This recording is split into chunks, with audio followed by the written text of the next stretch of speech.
Okay, so today what we are going to do in today is that we're going to look at, as I said, the salary surveys and also certain terms which we need to understand as a compensation person.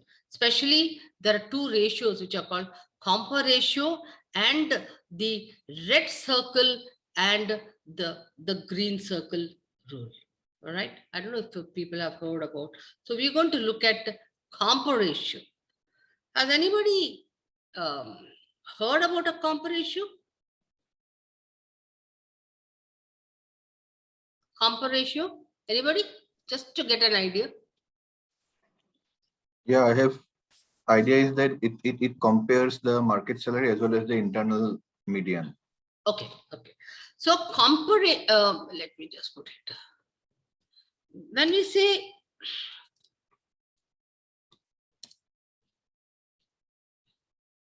it's called what? Compa-ratio, as the name denotes. When I say ratio, it needs to have what? Two. It's a ratio. So it will have two variables. Denominator and a Numerator. Numerator. Absolutely right. So it's a ratio. So first of all, let us understand how do we calculate this Compa-ratio. Simple. Just give you an example, and a very simple example. Okay. Say for example, this is a specific, say at a we have a pay grade, with a min of how much? Say I can say 8,000. Okay, guys, 8,000 INR. A specific grade. I can call it as L1 grade, and this has a max of 12,000. Very clear? Very clear? So this is a specific pay grade or a salary band in an organization which has a minimum 8,000 and a maximum 12,000. Okay. So typically what happens, any pay grade or a salary grade has what? A grade has a min and a max. That is called the salary range. Now this range will also have a midpoint.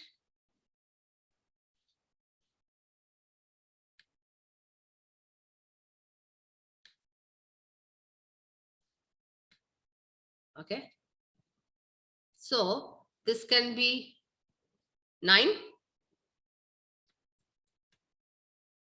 This can be 10. And this can be 11. Got it? Is very clear? So which will be the midpoint?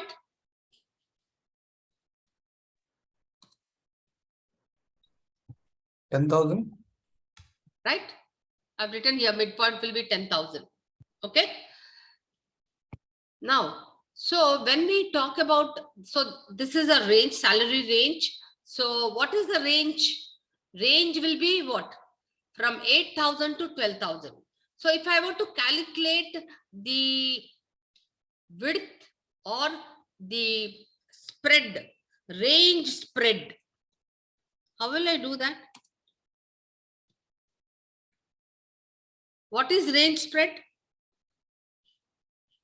That means how wide it is. So the range spread will be equal to what? 12,000. Max minus min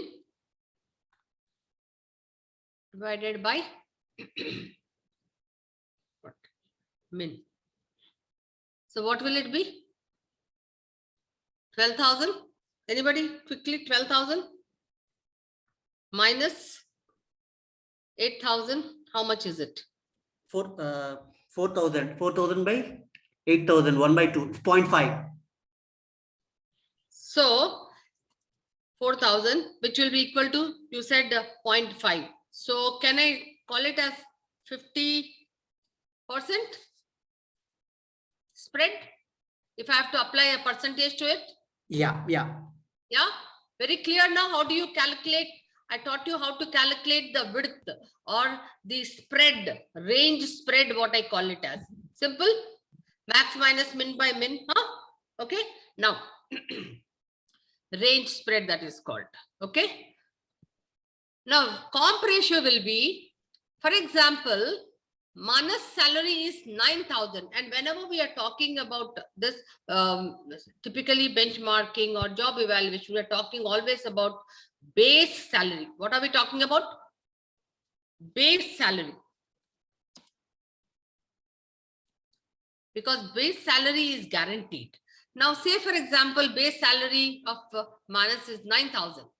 So the formula for a comp ratio is current salary of that incumbent divided by mid point. Okay. So, and then multiplied by 100, the percentage of it. So what will it be for 9,000? Quick guys. What will be the comp ratio for 9,000? So 9,000 divided by 10,000 Yeah. into What 100. will it be? 90%. Absolutely. Comp ratio for that will be how much? 90%. What will it be for 11,000?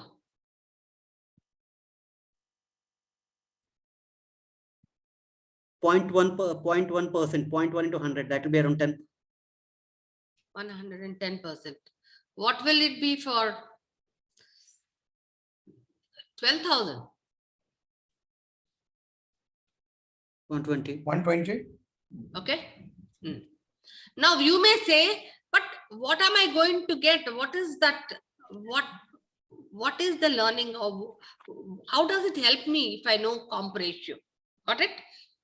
Because there should be a purpose behind everything. So say for example, if Manas salary is 9,000 and his comp ratio is 90%, what does it indicate? What does it indicate? Comp ratio helps you to understand. It helps you to compare vis-a-vis the salary of an individual vis-a-vis the midpoint. Now you may say, but what the heck? Why is midpoint important for me? Because your midpoint is a controlling point which helps you because your midpoint is aligned with the market median. Are you getting me? So therefore, if your comp ratio is very high, like 120, what does it indicate or how does it help me? It says, hey, he's really sitting on a high salary. Got it? He's sitting on a high salary. So in an organization, when you calculate comp ratios, say at an individual level for everybody, it will, I'm writing here, individual level, it helps you to understand where are people vis-a-vis your midpoint. So are they sitting on low salaries or high salaries? Now, so high salaries or low salaries. But now you have to align it with, say for example, Manas is sitting here, but he comes with a lot of education, experience, performance, etc. But he is sitting at a low comp. That means low comp ratio. That means he's sitting at a low salary and he's a top performer. What does it mean? Hey, have I actually given him the right fitment? Right? Okay. But there's another person with a similar education experience who is already here 110%. So what will Manas do? He'll say all the time, hey, look at me. I've been working here and I'm still at a 90% comp ratio. And this guy has just come in the last 1 or 2 years and he's sitting at 110% comp ratio.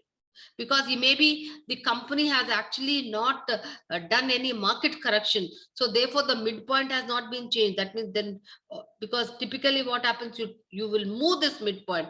So he's sitting at 110% comp ratio, but similar performance, similar experience, similar rating, etc. So there is inequity. So this guy who's a top performer, he will say, hey, I have to leave this organization because I'm not at the right salary. Are you seeing that? The purpose of the comp ratios and how do they help? So what happens? They also help you in terms of giving annual increments. So when you are giving annual increments, what happens? You will calculate by job function across all the employees of that function, where are your top performers, what are their comp ratios. Okay, so if in case there are two individuals doing similar job with similar rating of 4, one is at 90 and one is at 110, then you will tend to give a lesser increment to this 110% comp ratio and increase the amount of increment to this 90% comp ratio, so that you are able to bring about little equity in 1 or 2 years. You will generally trend, because then this, what we call it as what? Salary compression. Are you with me, guys? Now comp ratio can be calculated at an individual level, at a team level, at a departmental level. Okay, department, and also across the organization, because it will then give you an understanding as to, hey, are we on a high wage cost or a low wage cost? And if we yes, then we'll start going cascading it down and looking at where are we paying, where are people situated. Say for example, a lot of your people have done it in organized departmental level, and in few departments 70% or 80% of the people are beyond the midpoint. Okay, 80% of your people are having comp ratio beyond the midpoint. I'm so sorry. Then what happens? That means that department is sitting on a high wage cost, or people are actually retiring.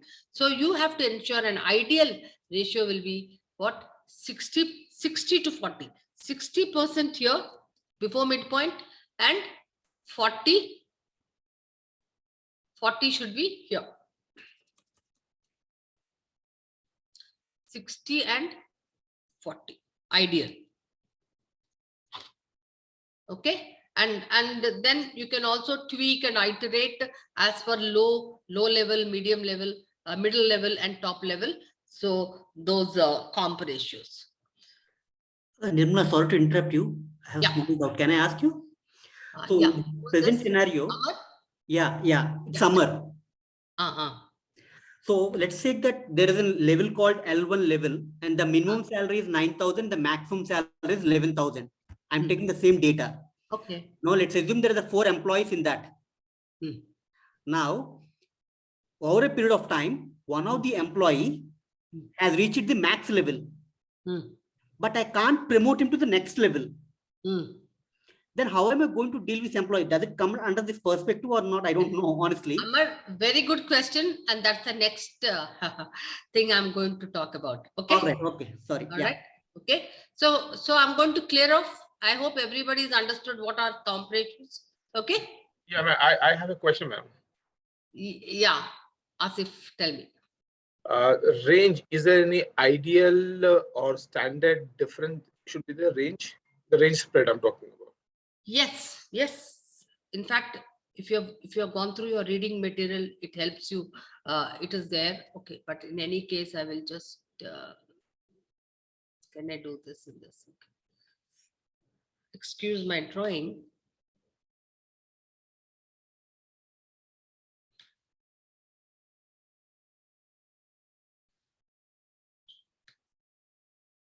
Say typically your organization, this is your, I'm just putting 3 levels, huh? Okay. Then they can be sub levels also, huh? Okay. Okay. Yeah. Text. This can be a entry, low level a little, huh? Low. Okay. This will be a M, and this will be E. I will give you a one fundamental principle. Okay, fundamental principle. So based on your organization, whether it's a very narrow structure or it's a broad structure, because narrow will have more levels and broad will have fewer levels. Okay.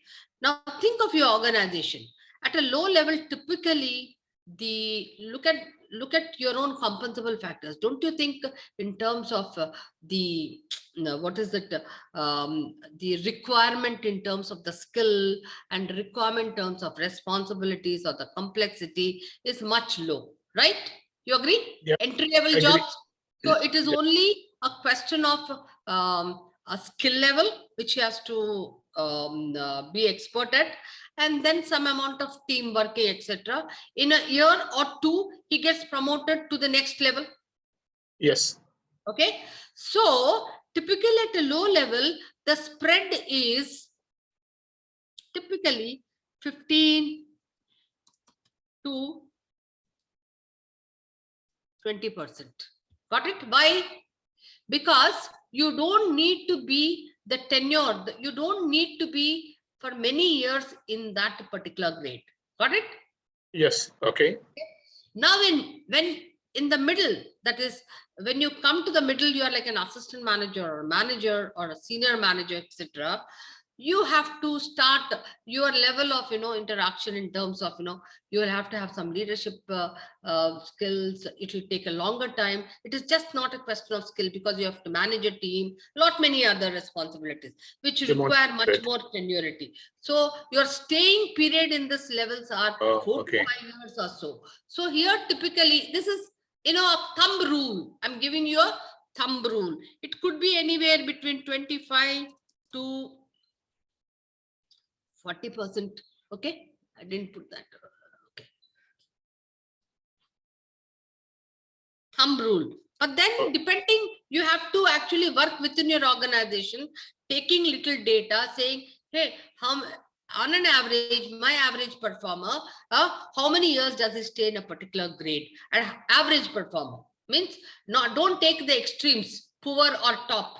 Okay, and then how many years they have to stay in, and then when do they get promoted? If you recall, then you may have to tweak mechanically, extend the salary ranges as well, like the maximum.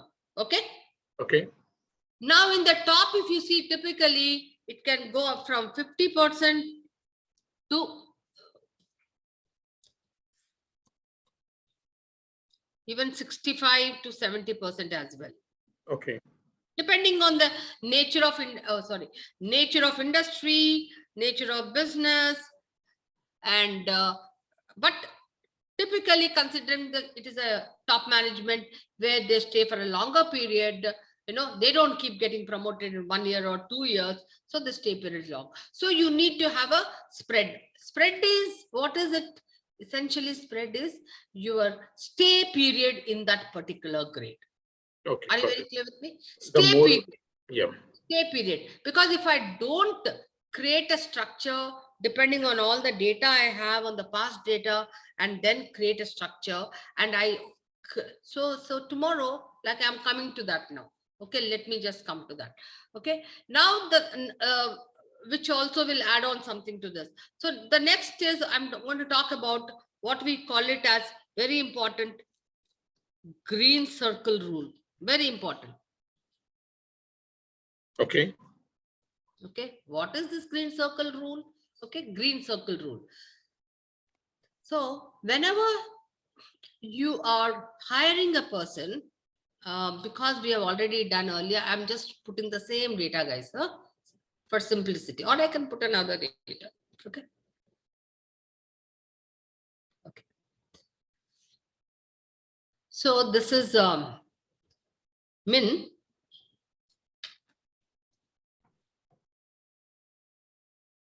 And say this is my max. This is minimum. And this is max. Okay. And this is a pay grade. Say I'll call it as lower level L3 pay grade. Got it? Salary grade L3 having a minimum of 15,000 rupees INR and 50,000. Now, what is a green circle rule? I am now hiring a person. Say, for example, I'm hiring production in charge. Okay, as per my job evaluation, he has to be hired in the L3 grade. Okay, now this production in charge comes from an organization which pays him a salary of 12,000 basic. Got it? What Okay. will you do then? What will you do? You will hire him at what? At what salary? 15,000? 13,000. Huh? 15,000. 15. Why? That's a minimum. So lot many times what happens in some the cookie cutter or what I say mom and pop shops, say 12,000, no, I'll give him some 10% increase. I'll start him at 30. You cannot, you are saying I'm going to hire him at L3, but L3 starts at 15,000 and you have found him absolutely fit for the position with a certain education experience which says, okay, so what does the green circle rule says that you cannot hire this person below the minimum of that particular grade. Are you clear with me now? Yes. Below the Yes, minimum. yes. Because if in an organization, if you start doing that, I will hire him at 11,000, I will hire him at 10,000, you are, then there's no sense of a compensation structure there. Right? Taking more of the budget part, the saving the costing part.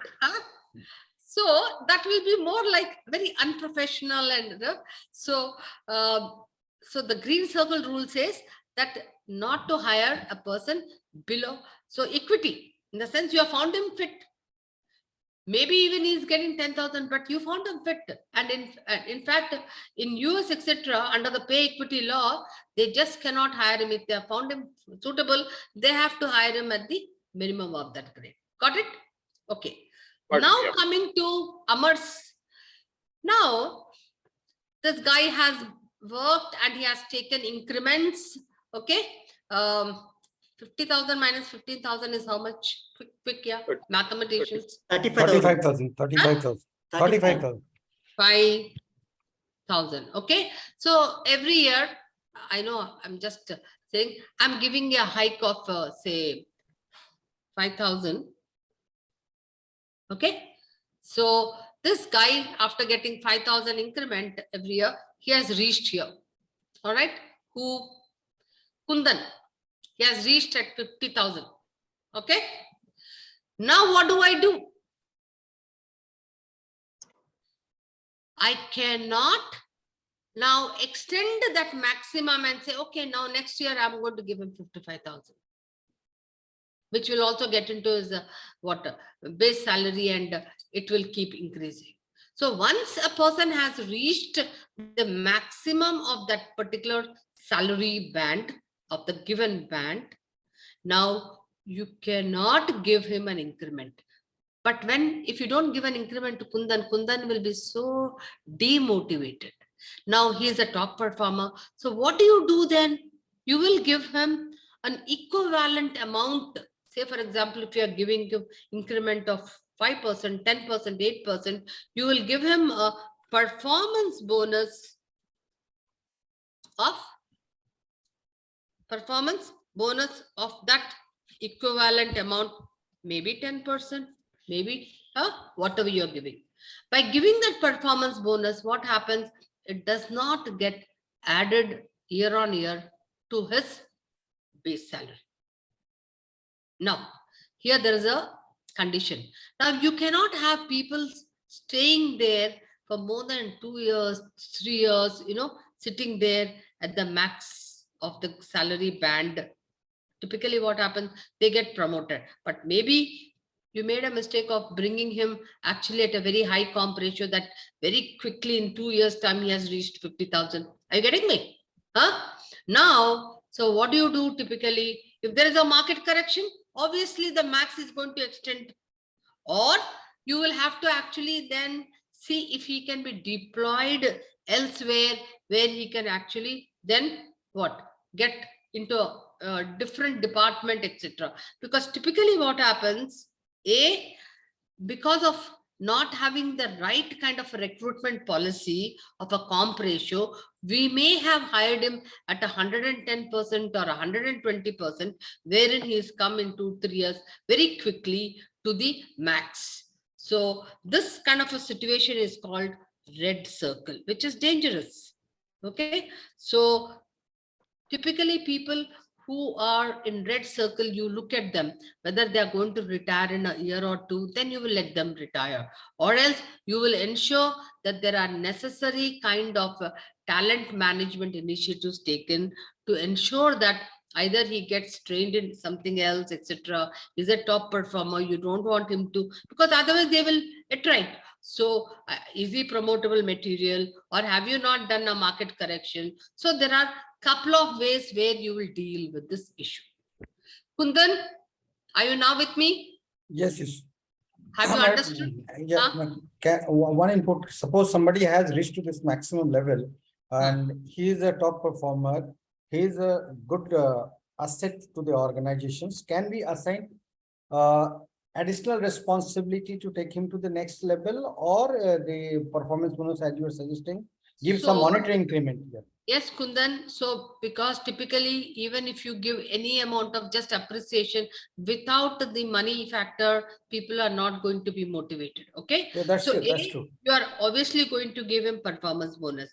Two, you will say because he's a top performer, you want to retain him. So you will say, please do these 1 or 2 trainings, because then we have a separate career path for you and we can then divert you that side, right? Or if you think that, hey, in the next step, we'll have to promote him because then, we have a vacancy of promotion. So you cannot have him being parked for more than a year or 2. Got it? Yep. Yeah, got it. Kundan? Yeah, Okay. got it. Yeah, but typically what happens in an organization like an ITES, you will have a lot of people at a low here at this. Can you see my arrow? At a lower level. Say for example, all these customer facing jobs at an entry level, or or 2-3 levels up. You can't actually promote them all to a team leader, manager, etc. So, and also based on your what is it? For every process you work out a stay in period, because if a person stays more than 5 years, then if you are paying him more or whatever, then his productivity is not increasing. So you typically like to then get into a kind of a counseling session where you will ask him to either, you will help him out with the different options. Okay, because it does not help you because the stay in period, especially in an if you go to BPO organizations, 20 or 30% of your workforce, who, if in case they're staying for more than 4 to 5 years, and that process cannot afford to have higher cost, because higher the wage cost, then lower the profit, right? Yep. One Is query, clear, guys? Okay. So you Ma'am, will be given some data at a later point of time to compute compa-ratios and all. Okay. Now we'll go back to any questions before I then get into salary just one service? one query, ma'am, that Yeah. regards that in the pay band, the highest amount, that is 50,000, as you correctly said that One we second. we cannot keep on make the increment because Yeah. already the person is at the maximum band. Yes, at the But maximum of that particular grade. So then other opportunities like promotion, PLP and all we can explore. Just wanted to understand whether is there any correlation between increment and cost of living or inflation? It is. We're talking about, is there any For correlation for between? for the person, for the position holder who is getting 50,000 as per your earlier example, Right. is he eligible to get, or is he or she is eligible to get minimum hike based on the inflation or cost of living, So or that no. also should be So ruled out? you don't give minimum hike. I'll tell you why, because it gets added on to the base salary, which becomes a recurring kind of a expense, wage cost. So you don't want to get into that. But yes, having said that, even in your performance bonus, case to case, depending on the top performer, because of cost of living, you will kind of, factor in that amount a little and then put it in the performance bonus, which is more like a variable in the sense one time. Again, next year, you will deal with it again giving, but it's a one time. It does not get added on to that. It does not get as an aggregate to your base salary. Okay. Okay. All right.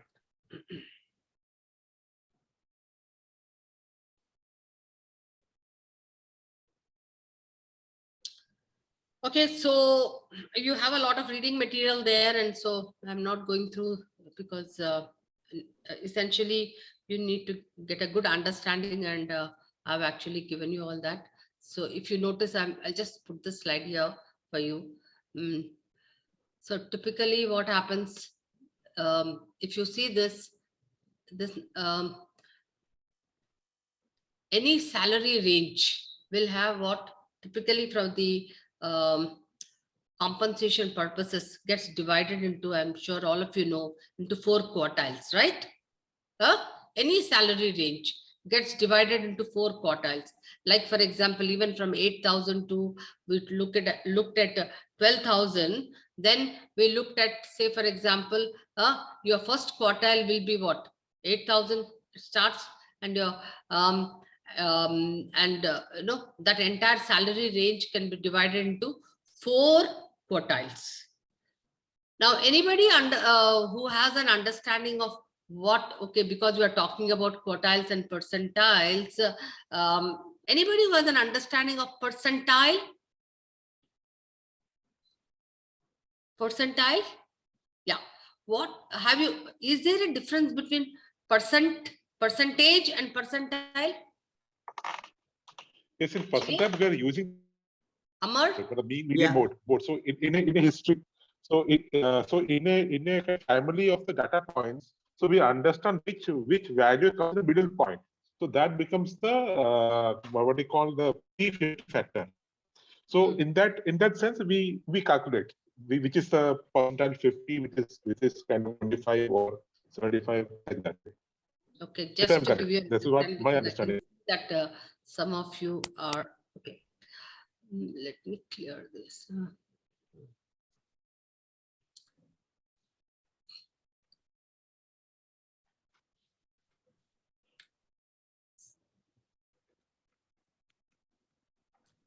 Say for example, this is a salary grid.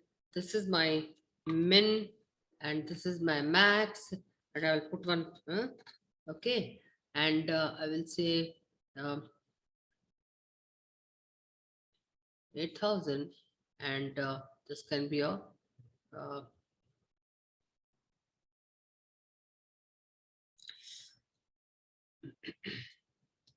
zero.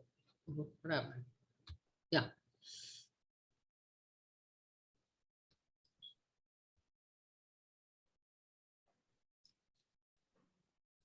Okay.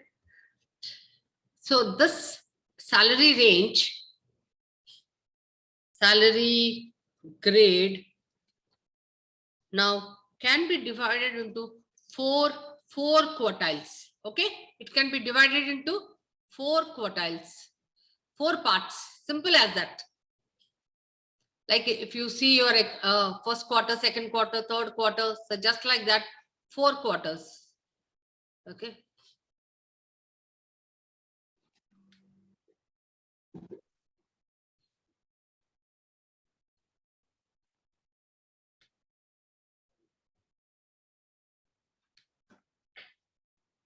Okay, so this can be your first quartile Q.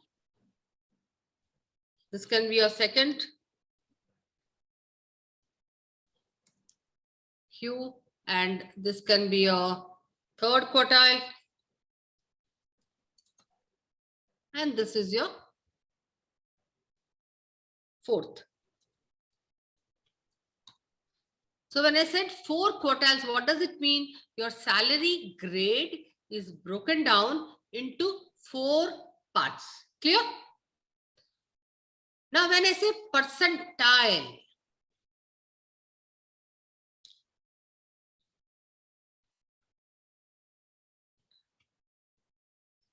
what does it mean, percentile? That is, say for example, I'm saying my company pays at a 75th percentile. That means of the companies which I have taken to compare with my organization, so 75 companies are paying lesser than my company and 25 companies are paying higher than. What is it? When I talk about percentile, it is relative.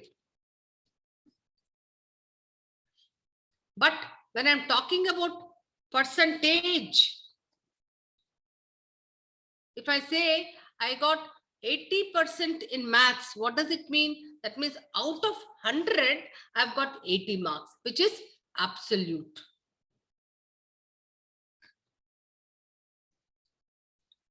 Okay, guys. So this is something very clear I want you all to say. Percentile is relative, which is divided into whatever set of data you may take. Okay, but it is divided into 100 equal parts, and it is relative when you say 75th percentile or 80th percentile. But when you are taking percentage, it is absolute, it is out of 100. Okay, so let me just go to this and quickly share.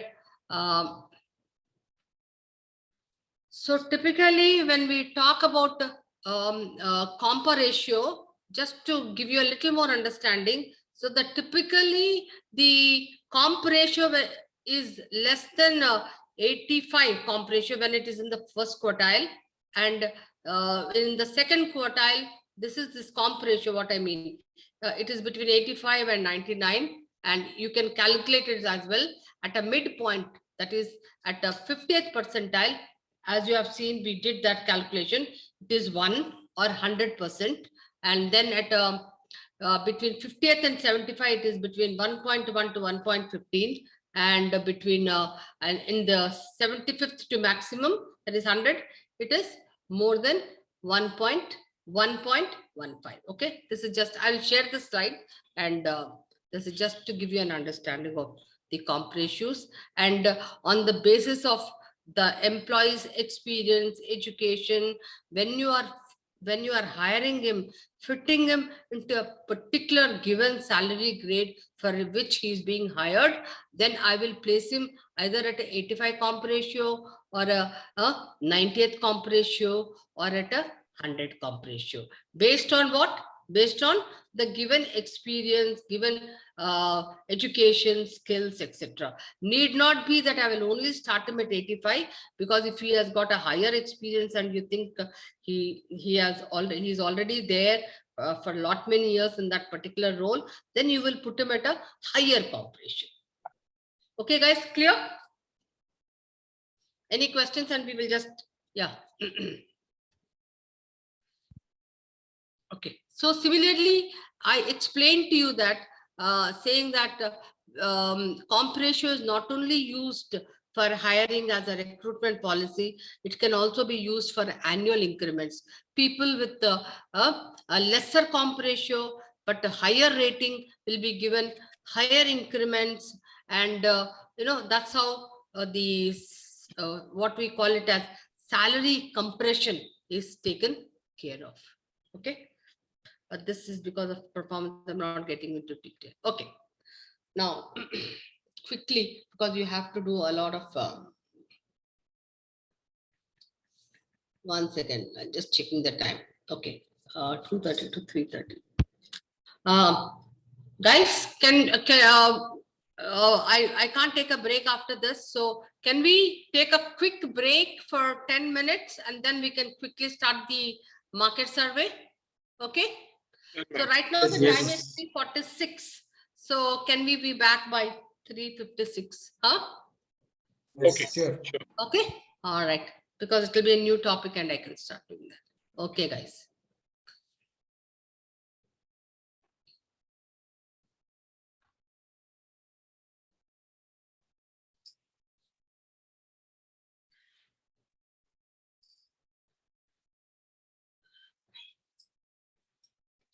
Hi, guys.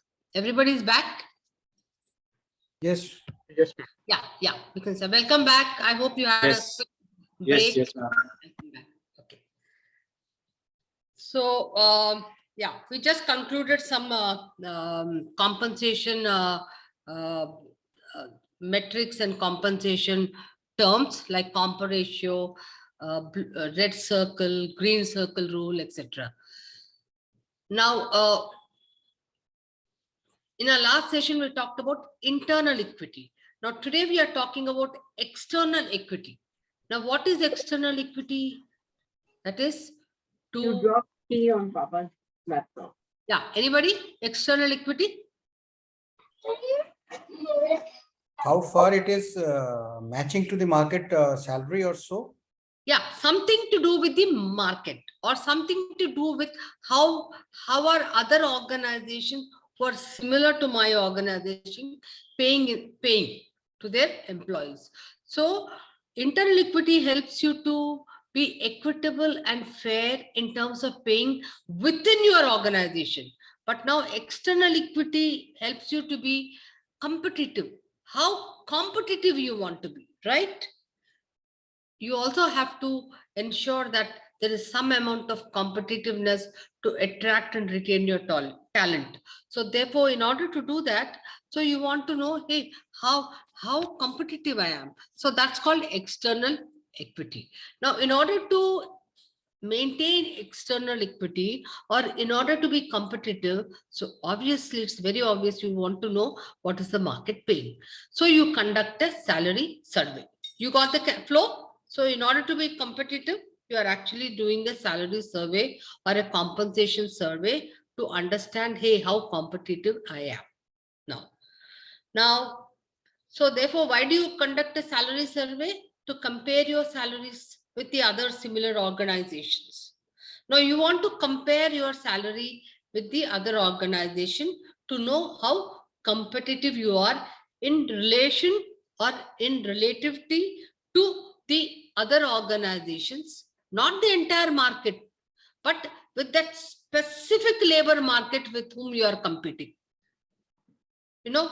We need to understand this because this is where most of the time we are collecting data. But if we are going to collect data from certain organizations with whom I am not competing, then it's pointless. So I need to compare data in relation with whom am I competing. So those specific labor markets or those specific similar industries or organizations who actually are my peer group or I am competing. So there are kind of 3 rules for this. Typically, if I want to understand the starting point or step 1, in order to gather data, who will form my peer group?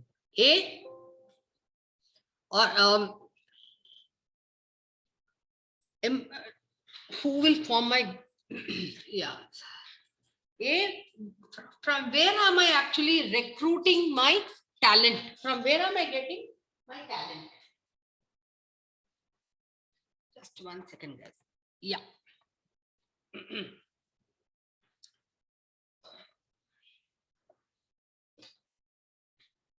So where am I getting my talent? One is, from where am I getting my talent? From where am I recruiting my people to? So these companies become very, very critical for you, because if you are attracting your talent and if your people are going to certain organizations, so to whom are you losing your talent? So recruiting and losing talent. So these organizations become your peer group or the market from whom you really definitely need to know the salary details, because they become your competitors. You want to know what are they paying. Then also with reference to geography, local, state, national level, etc., because it depends. At a lower level, you are actually recruiting talent from local area. At a top level, maybe you are looking at pan-India or global. So you also need to look at your geographic. And then who are your comparable organizations? Organizations of similar size, complexity, and similar industries with similar revenues. They are the ones who really form your peer group. All right. Having said that, how does it help? When you actually get your salary data, I'm just checking whether my, yeah. When you get your market data, it helps you to position yourself. That is, hey, where am I wanting to position myself? So it helps you to build or articulate your compensation philosophy and your strategy.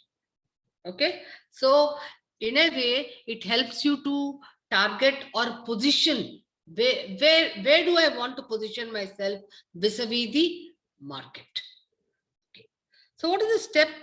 So once you have identified who is going to be my market, then what is the next thing you need to do?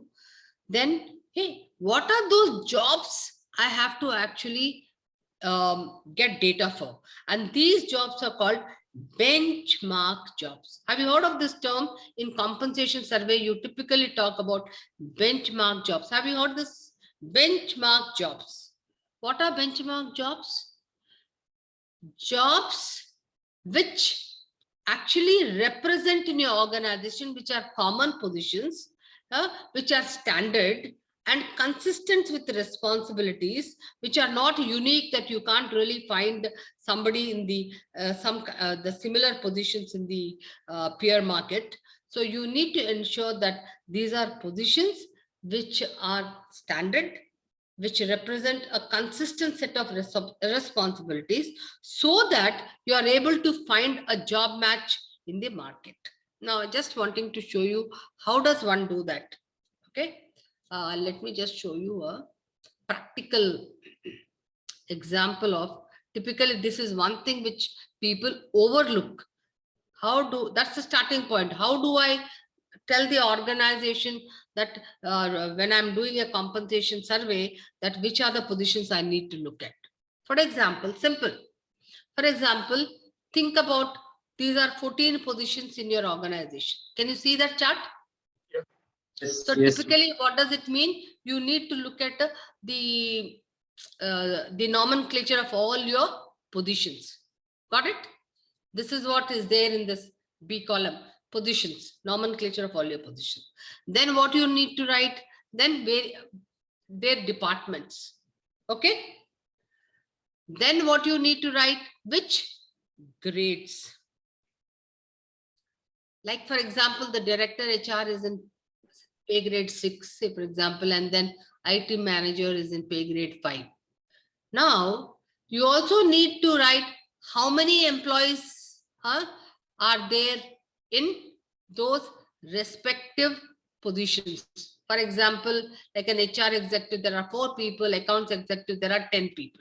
Why? When you are actually doing a compensation survey, it has to have a good representative. Then after you do that, this is the step 1. Then can you see this? Then further you can do your analysis. What have I done? I've taken all the positions here. Then I put them into pay grades 1, 2, 3, 4, 5, 6. Then I put the count, administrative support. Extremely sorry for it. So I was talking about in a salary survey, how do we get our benchmark positions right? So you look at all your nomenclature of titles, and then that is the first step. Then look at their grades and look at their number of the count of employees. Then after that, what you do typically is, then you put them like this, put the department wise, look at the pay grades, look at them. Then the next step you need to do is, then you start looking at administrative support.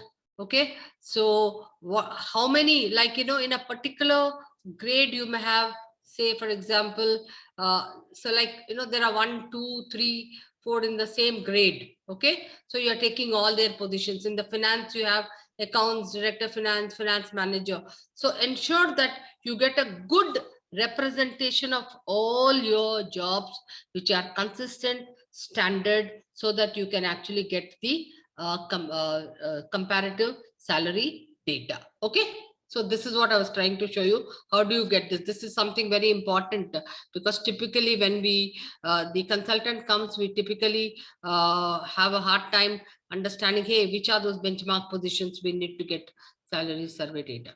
All right. So, madam, this grouping in each department, number of the employees, has been done based on the population of available over there. 1 second. Yeah, tell me. This grouping of the positions in the various department has been made based on the population there. Based on not on the population, but like say for example, in your job function, like finance function, Okay. okay? Okay. You may be having 4 roles, 5 roles or positions, 5 positions, 6 positions, right? So you must get a representation of all those positions. All those positions. Got it. Yeah.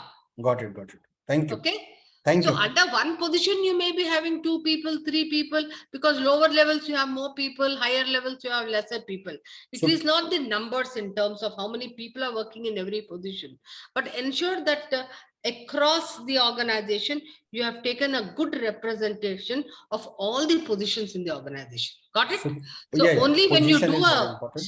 Excel sheet and when you take into consideration your nomenclature for all the functions, then you will be able to understand whether you have taken, whether you have covered all your benchmark positions.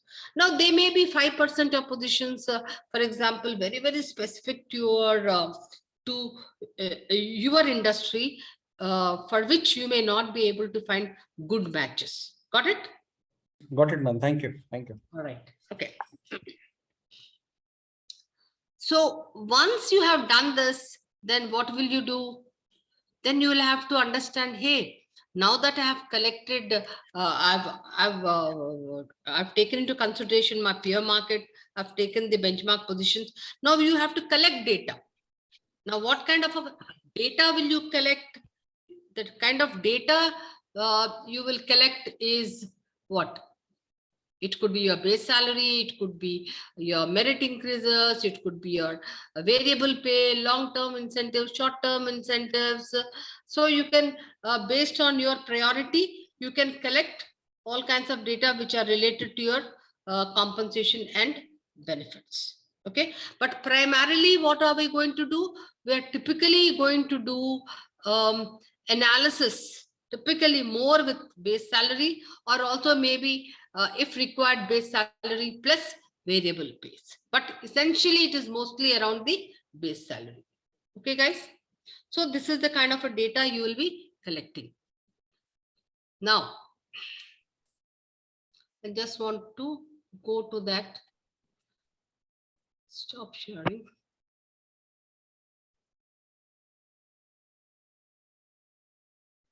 Okay.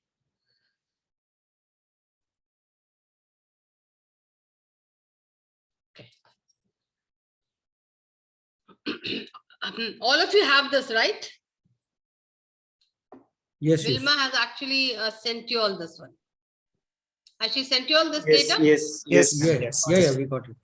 Yeah, because this is where your learning is. It's very, very easy, the other qualitative part. Now, a very, very simple scenario. Say, for example, I'm a company which is kind of a startup with some years. Now, if you notice, she has sent you another earlier data as well. Where is it? Wherein the salary of that company has been given. Let me just go to file and pick out that one.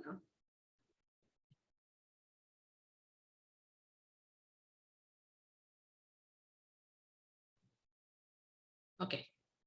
See, you will have this also, right? Okay. Now, so there is a company. I'll go to this. Okay, I'll do this one. Okay. Now, so this, yeah. So this company, I'll call it as, say, for example, I will call it as X company, right? So this X company pays for a UX or user interface designer. The job is what? Position is user interface designer. Now, I'm doing a compensation survey to find out my salaries are 3 lakhs for 0 to 1 year, 1 to 3 years is 3.5 to 5 lakhs, and 3 to 5 is 4 lakhs to 6 lakhs. Okay, what am I? We can actually call it what company? Anybody who wants to give a company's name? Huh? We'll call it as merit company. Okay, easy to call it. All right. So this is a merit IT company which is paying for its UI or UX interface designer so much. Got it? Okay, this is what I'm paying. Now I want to know how competitive I am for these 3 sub-positions in this category of UI. And I want to know, hey, how am I paying vis-a-vis the market? What is my position vis-a-vis the market? So what will I do? I'm going to do a salary survey. So I've identified my benchmark position, which is UX at 3 levels. 2, I've identified my number of companies from who are my competitors from whom I have to get data. What are those companies? Wipro, TCS, Infosys, Simplify, iGate, Bristlecone, Centric, Valubond, Zolpi. So these are the up to L&T. Understood? These are my peer group or with whom I want to actually compare, because they are the ones to whom I lose my talent or whom I attract my talent. Okay. Now, what have I got? I've got their salaries. Got it? How much? So have you seen 3 lakhs, 3.2, 3.8, 3.5, 2.6, etc., etc. Okay. Now, when you are gathering data, sometimes what happens, this 3.5, say for example, there are 10 people with various, typically what happens, you can either take a weighted average or you can take typically a median data. So whenever you are collecting data from a company, okay, what do? You take what we call it as median data. Are you with me? Median data. That means 50th percentile data. Very clear, guys? You've got the data here. Now, what will you do now? Once you got the data, anybody please tell me now, what will you do? How will you compare your data with these 3 sub-level UI UX designers? How will you do that? Any clue? By doing the range mark, salary range. Salary range, min, max. How will you do? So you have to do an analysis. Analysis, yes. You have to do a Analysis. Now, how will you do that analysis? You will put all your companies. Have I put the same companies here? Yes. Okay. Now, have I put those, put my data in the right way, pay grade 1, grade 2, grade 3. It was there? Correct. Okay. I want to show you that this data has not come from somewhere, but that is from that survey data. So have I put here in pay grade 1, what is all these companies paying? Got it? Yes. In pay grade 2, what are they paying? And in grade 3, subgrade 3, what are they paying? Got it? This is clear till here? Just give me a thumbs up, guys, if it is very clear, because we're going to do something now. For that, you really need to understand this. Yes. Yeah. And this is the median data, How have madam. I arranged my data? Have you got it? That's a median data, right, madam? Pardon? That's a median data for, let's say, pay grade 1, 365,000. The same data which we collected. Whenever you are collecting a data, you will actually collect a median data. I will also show you what is that median by using a board. But first, Okay. I just want. Okay. Now, when you collect this data, what are you going to do? Why do you collect the data? I'll just come. I will make you do this. I want to decide my compensation philosophy. I want to position, where am I going to position vis-a-vis the market? Okay, just let me see what. Okay, what will I do? I will just use this board for a minute so that you understand before I do the analysis part. Why am I doing that analysis? For what? So why do I do that analysis? It is for this. Say, for example,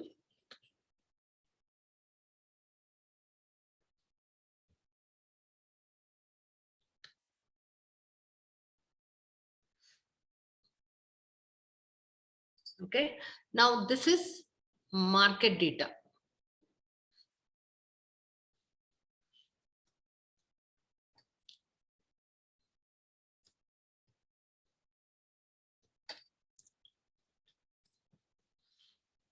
Okay, this is like, I will call it as Y column, right?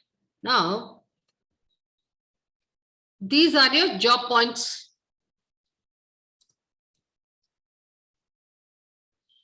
Got it? Last time, if all of you recall, we did this job points and market data. I hope you remember this. Yes, yes. Yes, You- ma'am, yes. Now, let me use a color. Okay. Okay. Now, sorry. Yeah. So,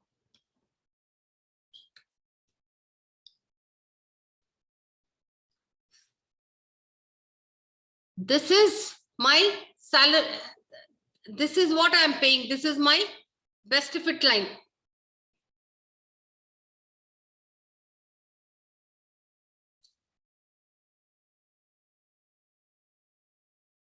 If you recall last time, my best fit line.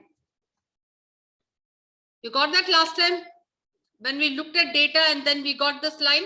This is called your best fit line or salary line. Okay. Now,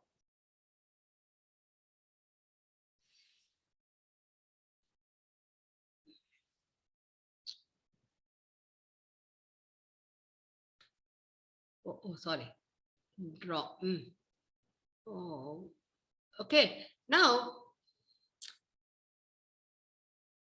market data, when I do, this is your 50th percentile. 50p. Okay. Now,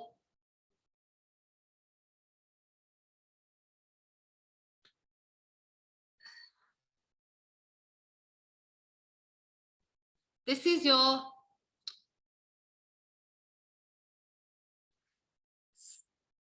75p. And this is your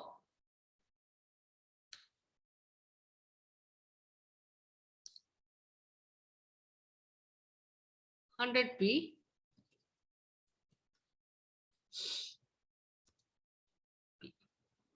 Okay. What is this? This is your 50th percentile. Huh? This is your 75th percentile. This is your 100 percentile. I can also give you draw. And this is your, say for example, this is your 25th percentile.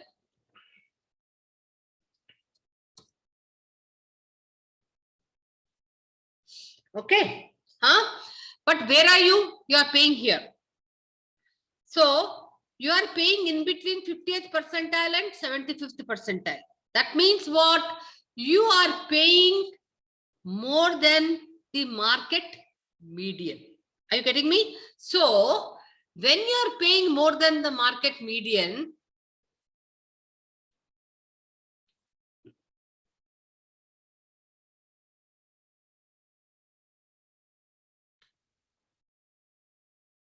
okay, so this is your market median. Now, when you are paying here, it's called lead. Okay, you are paying more than the market, so you are leading. Now, if you are paying anywhere lesser than the 50th percentile, it is called lag. And you are paying just as much as 50th percentile, you are saying as on par. On par. So what are the three positions? When you look at your market data and you will say 50th percentile and this blue line is what you are paying, that means anything if you are paying more than 50th percentile, that means you are leading. Lesser than 50th percentile, lagging, And if you are paying as per the median 50th percentile, it's called on par. So what happens when you're doing a survey and doing the analysis of the data, and you will find out the percentiles, then you will say, hey, where do I want to position myself? Do I want to position myself more than the 50th percentile? Do I want to lead? Do I want to lag? Do I want to be on par? That is very specific to your organization's compensation philosophy and strategy. Do you understand that? Huh? That positioning. So this, whenever you do a salary survey, it helps you to position yourself. Now are you finding a link between why you do it and how you can relate it to your compensation philosophy of lead, lag, and being on par? Because the positioning depends on your compensation philosophy and strategy.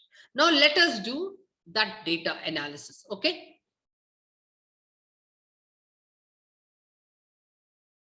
All right.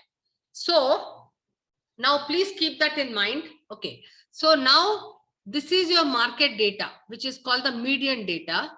So this is your, what is it? All Wipro, TCS, etc. have given. How many companies are here? 1, 2, 3, 4, 5, 6, 7, 8, 9, 10. Got it? Any mathematicians and statisticians here? Guys, please watch here. I'm doing something analysis so that you know. Now, I need to know, hey, in this data, which is the median data? So if I want to do 50th percentile, what will I do? Anybody? Is equal to median. Huh? Is equal Anybody, to. how will you do? You have to set a formula is equal to median Okay. and I'm array doing the it range. for, let me delete it. Okay. Okay. So typically when you want to find out percentiles first, so typically you will find out analysis 10th percentile, 25th percentile, 50th percentile, 75th percentile, and 90th. You can even look at 80th depending on your positioning. Okay. Now, how will you do that percentile? The data is given here. Now, how will you convert this into percentile? Simple. What you need to do? Go to function. Okay. Then what will you do? Go to percentile. Say okay. All right. Sorry. Let me just cancel this. Now I want to look at 50th percentile. Okay. I've already put here 50th percentile. So I'm just repeating again. Go to FX. Go to percentile. Say okay. Now it is asking for array. So array is what? The data which you have collected. Okay. Now select this data and then put it there. Now what do you want? You want 50th percentile. So 50th percentile is what? 0.5. Okay. Have you got it? 260,000. Simple, because this data, you don't know which is a 25th percentile, which is 50th percentile. So you have to do the analysis using the percentile function. Are you getting now? Yes, Now, yes, ma'am. If I want 10th percentile, what will I do again? Same function. Function. In K, we have to write 10. 0.1. 0.1. Yeah. Okay. Then what will I do? Array. Take the range. All right. And then And I want 10th percentile. So I will do 0.1. I'll do 0.1. Okay. Got it? Yes. Now, this is not a group exercise. I'll give you, guys, 15 minutes is enough to do for all this. You have to calculate 10th percentile, 25th, 50th, 75th for these pay grade 1, grade 2, grade 3. Then I will tell you next step. First do this calculations. Okay. Okay. You have the data, all of you, please do this using the percentile function. I want you to calculate for each of the grades, the 10th percentile, the 25th percentile, 50th percentile, and 75th percentile. Very clear? Okay. Now, what are we doing? We are trying to see for a UX grader, we are trying to see how sorry. competitive I am, and if I have to do any market correction.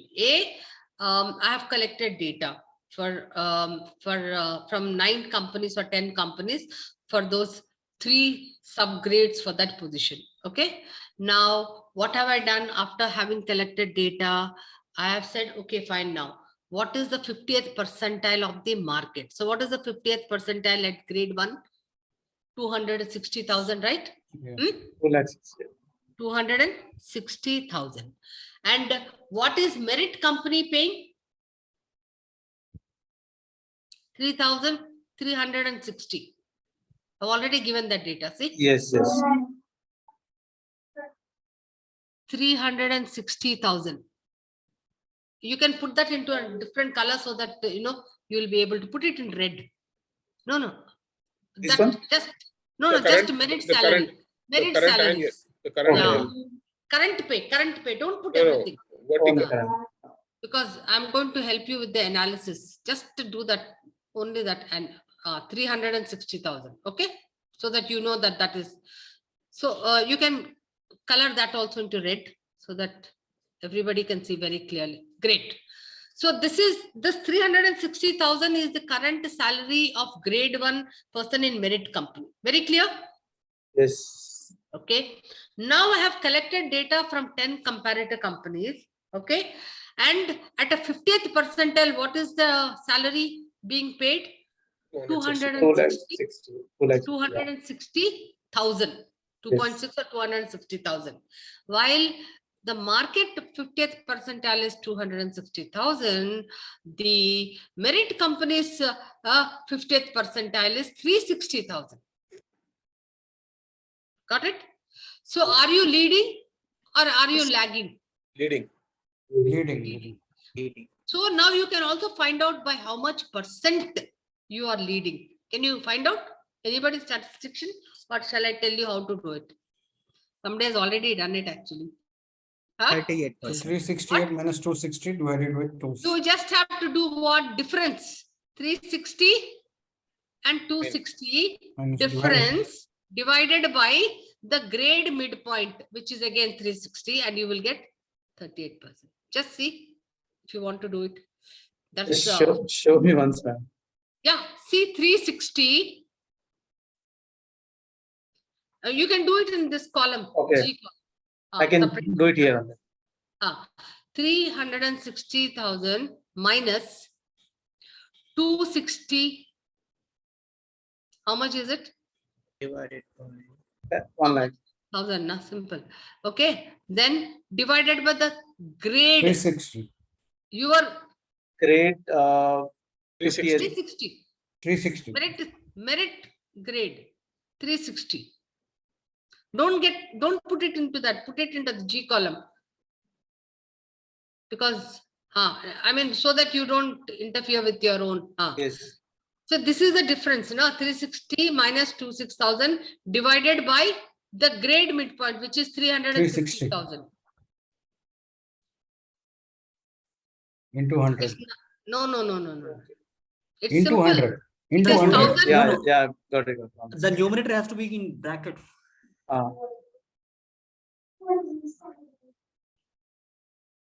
So The numerator.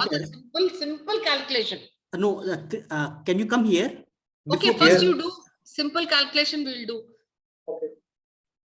Shall I make any changes here? See, 360 minus 260 will be what? 1,000? 1 lakh. Yeah. 1 lakh. 1 lakh divided by again 360,000. 1 lakh divided by, was it 1 lakh only? The 1 lakh. difference? 1 lakh. Yes, 1 lakh, ma'am. Divided by 360. 3 zeros. How much is it? All right. So percentage is what? 28%. Yeah. So how did you get 38%? Minor correction, I would. The So formula there are is actually, yeah. no, ma'am, no. So likewise, what do you, so you have to find out now. So if you want to make correction, so what does it mean? If you want to say that, hey, you know, you are already leading, there is no correction. But let us see in the other one, again here, in the current salary, you are actually paying high. Here also, your market data is showing that it is much lesser than what you are paying, right? Huh? Again, even in the third grade also, your market data is much higher. So I want you to do one more so that it becomes very, very easy. Once, can you just withdraw this? Can you pull this down, guys? 1 minute. Which one? Yeah, your Excel. Okay. Yeah. You have to Yeah, just I want to stop. share one more data which has been there. Stop sharing the screen. Yeah. Yeah. If you can, 1 second, 1 second, 1 second.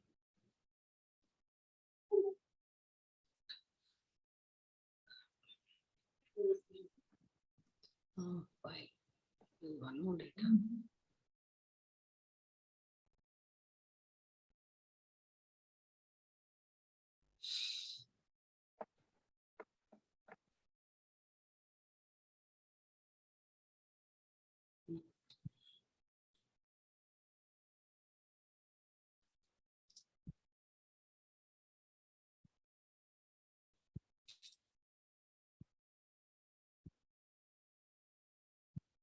This is graphic designer and this is US developer. Okay. You must be having this data, guys. Yes. Huh? So can you, now this is the data which is given to you. Now, can you do the, find out where your company is paying, merit company is paying vis-a-vis the 50th percentile, 75th percentile, and 90th percentile. Okay, will you do that? And it is same data, I think, UI UX developer. You have this, Vilma has sent it. Is this the same data? Because there are two positions. So I'm not very sure which is the one which we are using. I think this is the one which you have Yes, done. it's the same data. Now, this is the one Same which data, is madam, same different. data. This is different. The same data which was using. No, see, this is the one which we have done right now, right? Yes. Yes. Now this is another one. This is developer and this is designer. USX developer, the same data which I've received. No, ma'am, Are it's the you sure? same data. Yes, it's the same Same data. data. It's the same data, madam. The same data. The same data, One madam. second. We got only one this sheet only today. No, you must have got this also. Have you got this also? Yesterday we got the. We got only UI UX developer, but not designer. Oh, not in this. Like you must have got it in the. You have. Okay, it's okay. No problem. All right. So let us. I would give you little more data. So yeah.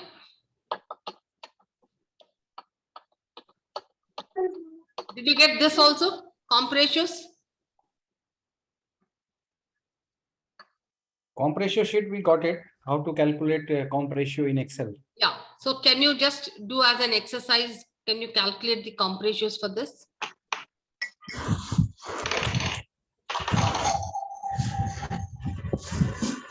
In the same compa-ratio sheet, there was another sheet with the data of UI, UX, and designer.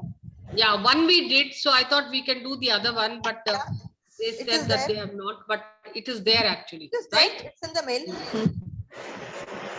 Prior to this one, which you showed earlier. You want me to show it again, that data?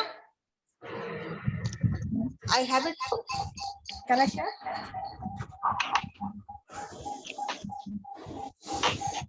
So guys, can you do this compa-ratios individual exercise?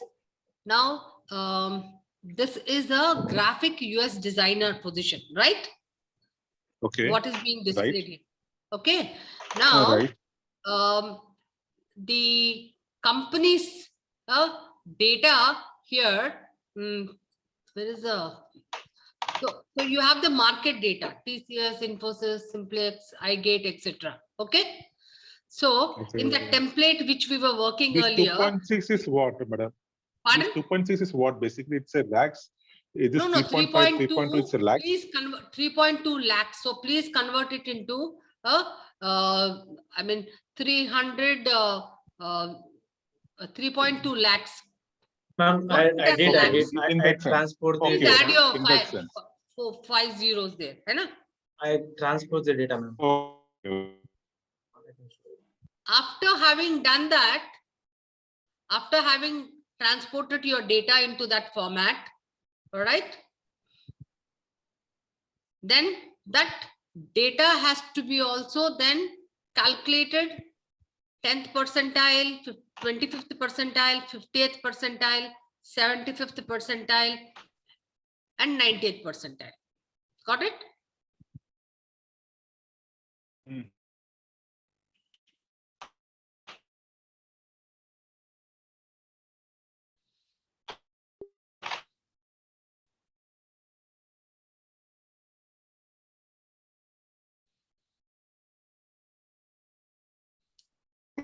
And this 50 percentile is also known as median, right?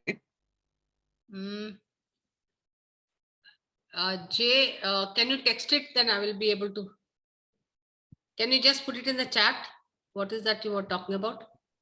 Yeah.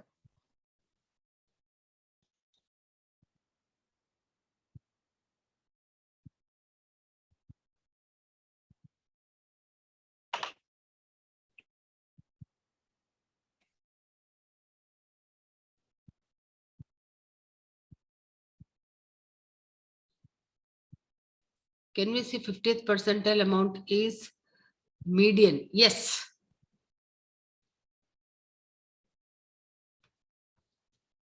Yes.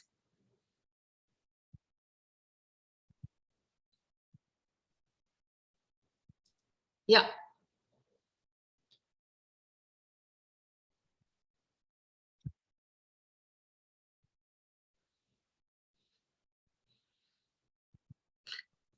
Please share if you have any benefits of doubt on this chat, because if I'm not able to hear properly.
Please, any challenges, guys?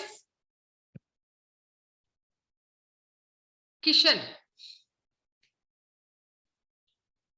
Kishan, unmute. Any challenge, Kishan? No, ma'am. No, ma'am. No. No. Okay. Thank you. I explained to you how we were calculating. Put your data into that format. Got it? Sure. Nirmala. Hi, this is Amar. Amaria. I just want to share my sheet. Can you just see whether right or wrong? Please, please, it will help others also.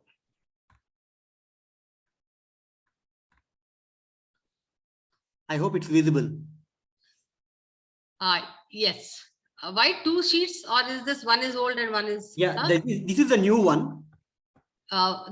This one. Okay, done, Yeah. done. Okay, okay, fine. Is everybody, one can actually see this what? Okay. Now you have put, see, typically this is only for 3 positions in that same grade. Okay. We are collecting data and looking at it. But when you do a salary survey, there could be many positions. So obviously the spreadsheet will be very, very big. Now you have taken these positions and you have collected data for grade 1, grade 2, grade 3. Got it? That is clear for you? Huh? Amar? Yeah, yeah. That's clear. You have put 0, 0, 0, 0. Okay. Now I can't use this data. I have to put it in the analytical form. So for that, what do I need to do? Convert this data into percentile format. So you have done the 10th percentile, 25th, 50th, 75th, 90th. Okay, great. So did you do that? Yeah. Select, function X, percentile. Yeah, yeah. I don't have to correct it, right? No, formulas are right. No need to worry about that. Formulas are right. Yeah. Now the merit company salary, which is actually a median salary, that means 50th percentile salary is there. How much? So I'm going to change that salary here. Little 1 second. 1 second. So can you put there as only 30 lakhs, 3 lakhs current pay salary grade 1? No. Not there, not there. Don't touch that. Okay. Current pay salary. Current annual pay. Put that as 3 lakhs. Okay. 1 second. That's okay. 1 second. Before I. And yeah, and this one as the pay grade 3 as 7,50,000.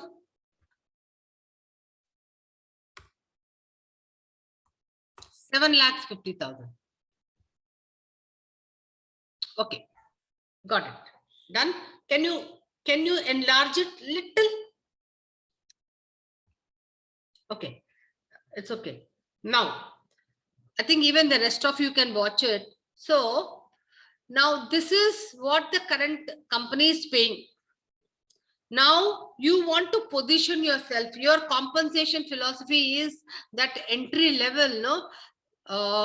Compared to the market, you want to pay what? 90th percentile. What you want to do? You want to pay at 98th. 90th percentile. So first of all, you want to calculate the market data at 90th percentile. So you have calculated the market data, which is at 90th percentile. So let us just look at grade 1. What is the 90th percentile market data? 3 lakhs. 83,000. 83,000. Okay. Now, what you are paying at a 50th percentile is how much? 3,12,500. 3 lakhs. 3 lakhs. Okay. Now you want to push it up to which place? 383. So if you want to see what is the percent catch up you want to do, simple. Current salary, you can put the formula current salary minus that whatever percentile market salary, all right, divided by market salary. If you are looking at 90th percentile, look at that data. If you are looking at 50th percentile, look at that data. First of all, let us start looking at 50th percentile. See what is the percentage catch up you have to do. What did I say? Current salary minus 50th percentile. Market data. Market data divided by market divided by market data. Market data. No. Divided by market data. Into 100. So what is 0.04? It's a 4%. what is the sign? Minus or plus? Minus. So what is minus means? Lagging. You are above or Lagging, below? lagging. Lagging. So that means you have, if you want to come up even up to that 50th percentile, you have to pay what? You have to increase it by 4%. 4%. Say for example, you have to pay, you want to pay 90th percentile. What will be your catch up? Minimum salary, market, current salary minus market data. Market. 90th Market data at percentile. 90th percentile. Now you are calculating at 90th percentile. 38% it should be. Divided by market data into 100. The same again, don't confuse that. Correct. You're doing it correct. 90 Into 100. Into 100. No, but Divided by market. Yeah, divided by market data into 100. You no, have to no, take- you are using 312, I think. You are not using 90th percentile. You are wanting to put 90th percentile. It should be J22. J22 I minus understand. No, hang on. 22 or 21, I don't know. It's a current J- salary minus market data, no? I understand. I'm trying to use one formula so we can get all the numbers that I think will go. That's all I'm Yeah, trying to do. Just hang on. Okay. Sorry. Yeah.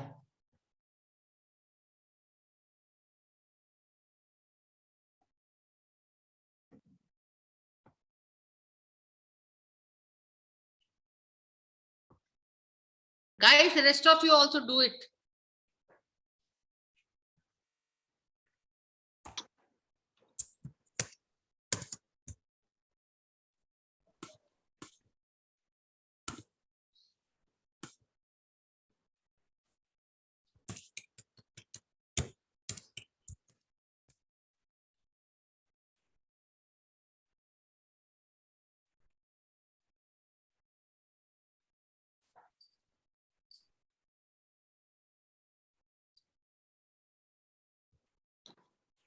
around 23%. Minus, right? This is for grade 1 at 90th percentile, right? Yes. So what Yes. does it mean? I'm saying as per my compensation philosophy at entry level grade 1, I want to be the best paymaster. So I want to pay at a 90th percentile of the market because I want to attract the best talent. So what are you doing? Then you are calculating, hey, if the market's 90th percentile is this much, what is the catch up, right? Yeah. So the catch up will be what? 22%. It will be actually a minus, right? It will come as a minus sign if you see. Minus 22%. So you have to pay minus 20. Look, it is J21 minus J16 divided by J19. Why again J16? No. It should J- be J16 minus J21. No? Yeah. Correct. Yeah, but Current salary minus market data. No? no. See, you will get a minus sign. Yeah. This is right. Minus around 83,000 divided by market. 312, 58%. Correct. Yeah, now Got it. minus- Yeah, minus 22%. So I hope everybody will do it. I want all of you to do it. What is the catch up? If you are paying at a 90th percentile for grade 1, and if you are going to pay at a 80th percentile, so do all the catch ups. So maybe Amar can pull it down and do it himself, and others also should do it. Okay. Only when you do, you will learn. If you watch, you won't. Okay. Srinivas, are you there? Yes, ma'am. Are you doing? Can I share my screen? Just tell me whether I did it correct or wrong. Sure. Absolutely. 2 minutes. Yeah, I just did in this format. First of all, don't put lakhs. Whenever you are doing survey analysis, no, you should total it up. That will be better. Okay. That's one recommendation for you. Like if it is 3 lakhs 5,000, no, pull the entire thing, because then what happens, it becomes much easier. Yes. So typically I made you do the 10th, 25th. What happens when you're doing an analysis of the market data? So typically we will do it as the 10th percentile, 25th, 50th, 75th and 90th typically.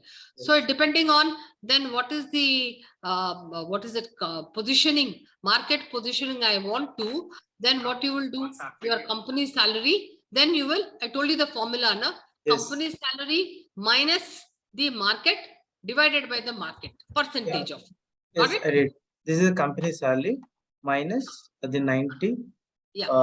and divided by 6. If you have put zeros now, it becomes much more convenient. Correct. I just take I it as a mean, point. you know, No, I you just will. I take it this Yeah. one actually. No, I took just this- told you how to go Yes, about. yes, Huh? understood. Okay. I hope so do it for everything. Do it for grade 1, grade 2, grade 3. Sure, ma'am. I'll do that. Because why? You will get a hand of it, and Absolutely, then absolutely. learning gets reinforced. Sure. So the other part is simple, but this will take a little time to understand. So Absolutely.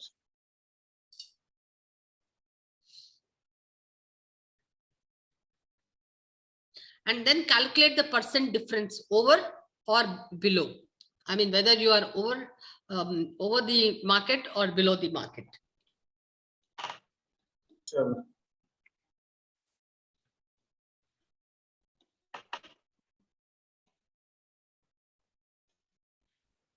Please let me know once you finish it.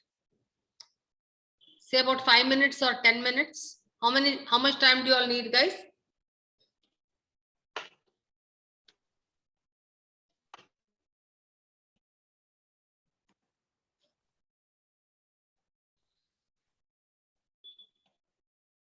And do the comp ratios also, please.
Nirmala, hi, this is Amar.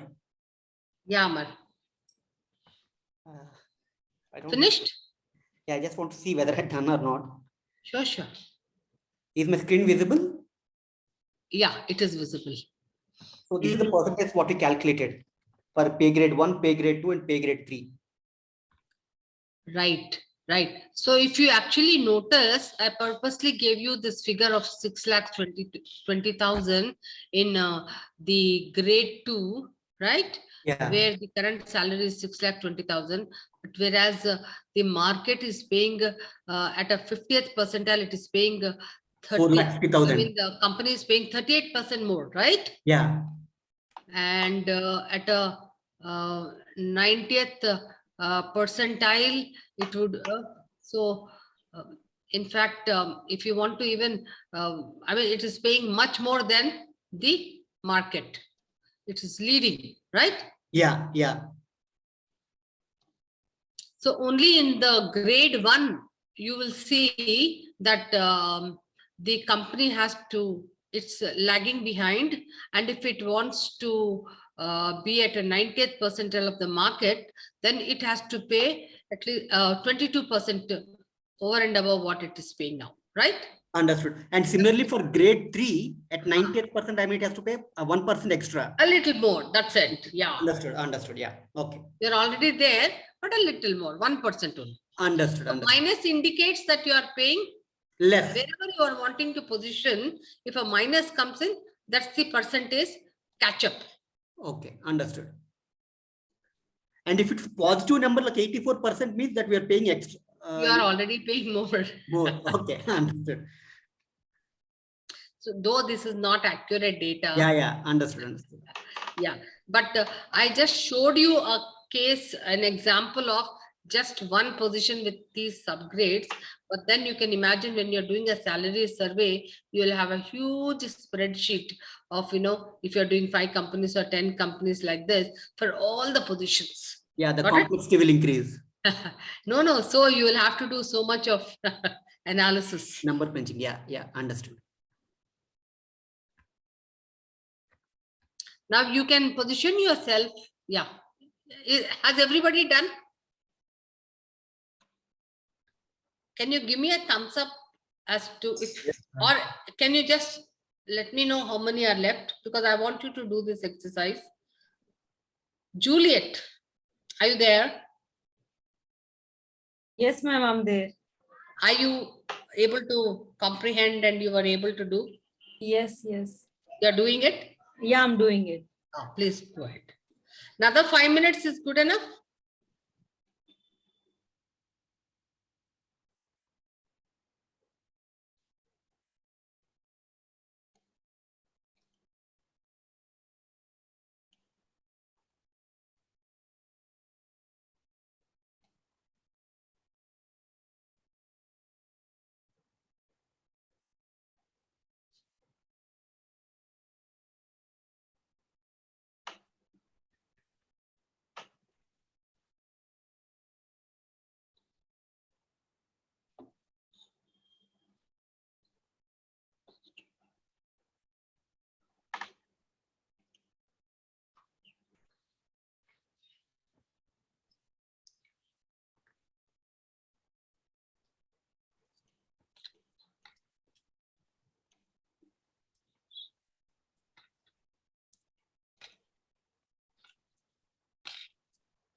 Manish, are you there and are you able to get it? Yes. I will do it. Yeah. Thank you. Okay. You were able to understand, Manish? Yes, I am following.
Jay,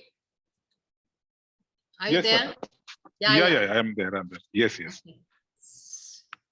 Any challenges?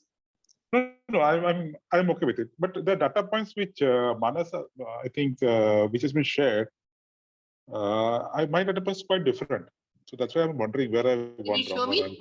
Can you show me your I'm data? not able to do that because I'm not able to do that, madam. Maybe you show it to me or put it on kind of a WhatsApp or something, huh? Okay, I'll do that, madam. Not an issue.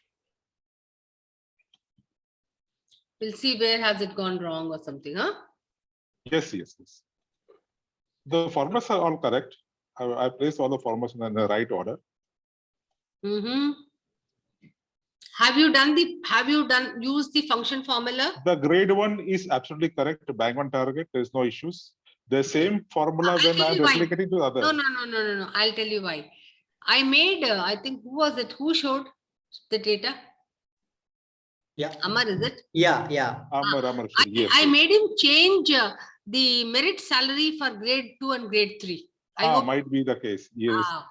Yeah, that is Just the try case. that. Yes, 620. Please, Yes, all yes, of correct, you, correct, I made correct. them change. Just Yeah, look correct. at the data. Yes, it's corrected. Right. Amar, right, if you right. I can think just send out a message or you 620. can spell out the data what we changed. 20 and 6 yeah, lakh it's coming correct. Yes. So It's for absolutely grade correct. 2, Right, the merit salary is 6,20,000, and for Yes, grade yes. 3, it is 7,50,000. 74. Now Yeah, you correct. can do your data. The catch No, I up. think it's correct. It is correct now. Great. Okay. I think another 2 minutes and everybody should be through with it.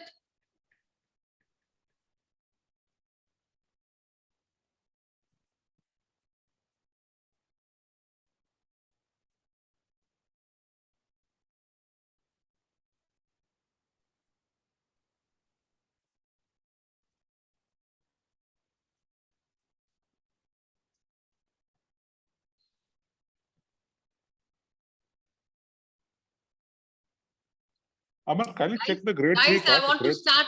I have to show you something else quickly. Can I carry on, please? Sorry. I'm sure everybody has learned by now. Huh? Yes, madam. No problem.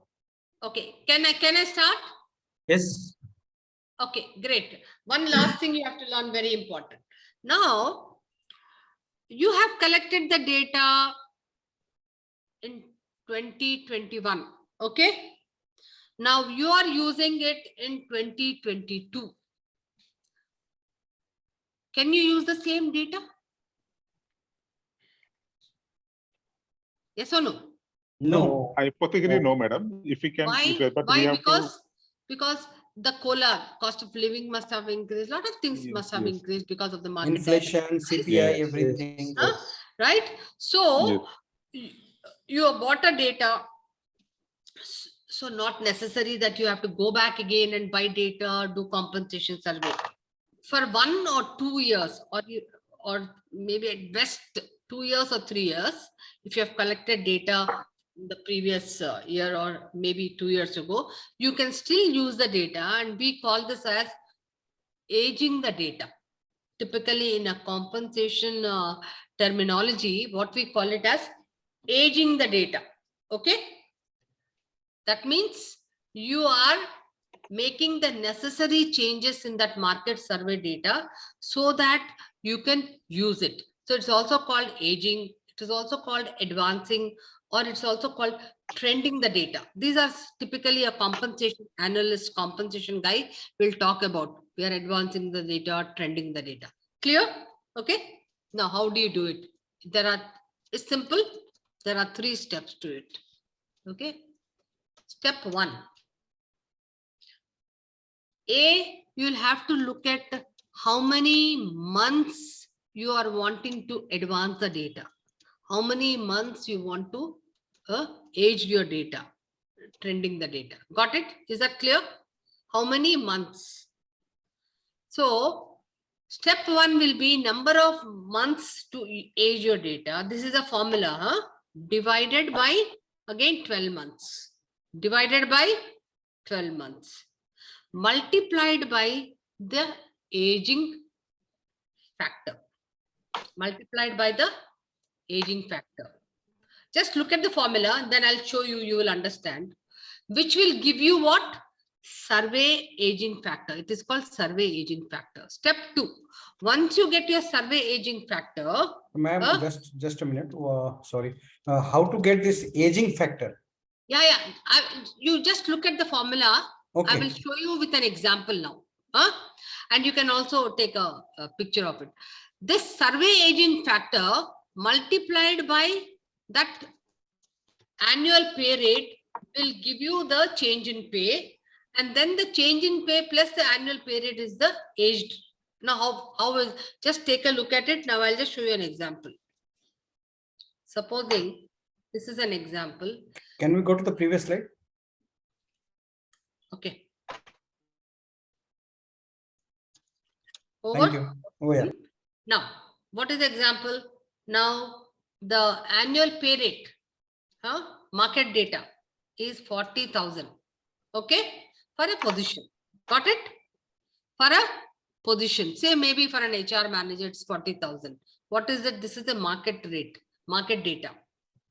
Now you want to use it. Okay, here the survey aging factor is given as 2%. Now, typically, you may say, where will I get this survey aging factor? Now, this survey aging factor, whenever you are aging your data, if you go through any of the published survey data or even the Google, you will get this survey aging factor. You cannot calculate it on your own. Every year, it will give you this survey aging factor. Okay, clear? So what is the survey aging factor here? Is 2%. So step 1 is what? How many months I want to bring it forward? 6 months. One small question. No, this survey aging depends on what kind of so typically what happens, the survey aging factor, they give you all that COLA, everything is added, GDP, everything is added, and they give you that percentage, you know, annually. So if you go to any, so that varies from region to region, from state. That varies. Is that varies from state, because the retail index prices will be quite different from different states? Yeah, you have a, I mean, website there. Sometimes it will vary because the COLA is different from different geographies also, right? So that we have to interpolate between various geographies, and then we have to arrive at the mean rate. No, don't have to arrive at all. One thing is that you will get your survey aging factor. You can actually get it from the websites of published data. They will give you clearly. Right. It's a given thing. You don't have to compute, no extrapolation, no calculation, nothing. It will clearly mention this is the survey aging factor. Because that factor will have various things and you cannot actually separately calculate everything. It is a given percentage. Got it? Okay, thank you. Clear? Okay. Now just look at it. Very easy.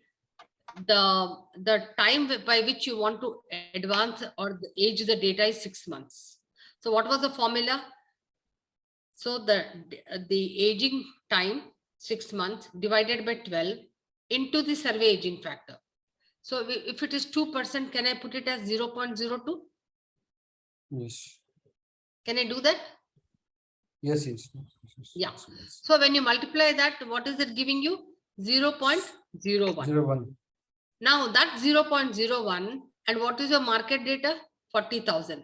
If you multiply with that, what is the amount which will be a difference? 400.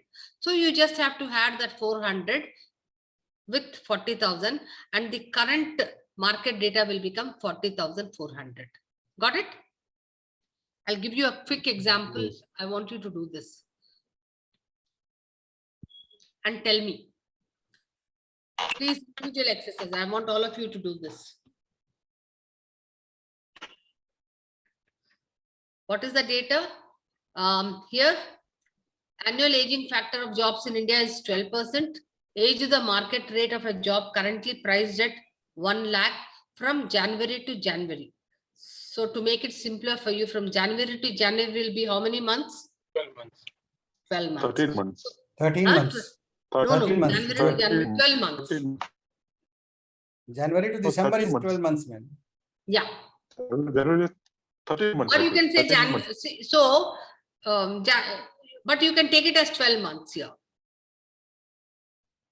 So let me see quickly and tell me how much the current market price.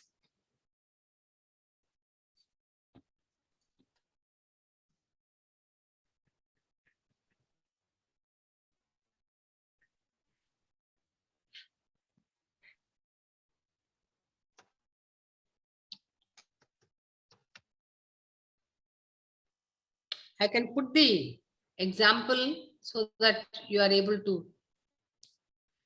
This is the earlier example.